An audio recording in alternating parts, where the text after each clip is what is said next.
கொஞ்சம் இங்க பர்சனலா பேச வேண்டியிருக்கு. நீங்க கிளம்புங்க, இன்னைக்கு கிளாஸ் இல்ல. Okay master. பார்வதி கிளம்புறேன். கிளம்பிட்டீங்களா? ஆமா கிளம்புறேன். அதான் கிளம்புறேன்னு சொல்லிட்டீங்கல்ல, அப்புறம் என்ன? கிளம்புங்க. ஓகே மாஸ்டர் வரேன்.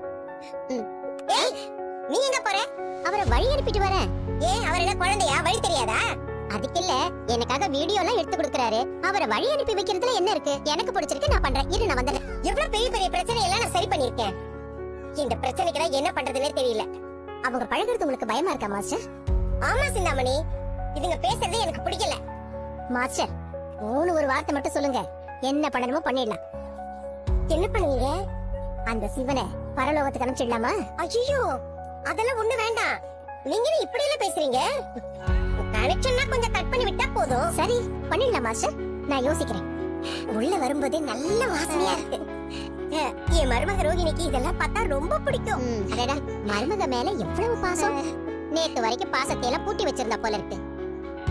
லட்சக்கணக்குல பணம் வருதுன்னு மனுஷங்களோட லட்சணமும் மாறிடும் போல இருக்கு. என்ன பார்வதி, நீங்க அடுக்குமொழியில எல்லாம் பேசுறீங்க? ஊர சகவாசம் அப்படி. அதான் சிவன் கவிதை எழுதுற ஒருத்தர் கூட பழகுறால. ஃப்ரெண்டா? ஃப்ரெண்டா. ஓ, ஆண்டி ரோஹிணிக்கும் மன்னஜுக்கும் ஃபர்ஸ்ட் நைட்க்கு ஏற்பாடு பண்ணிட்டு இருக்காங்களோ? அவங்களுக்கு என்ன புதுசா கல்யாணம் இருக்குது? இத்தனை நாளா அவங்கள பிரிச்சு வச்சிருந்தாங்கல்ல. ஓ, இப்ப புரியுது. அப்போ ஆண்டி செஞ்ச தப்புக்கு பிராயச்சித்தம் தேடிட்டு இருக்காங்களா?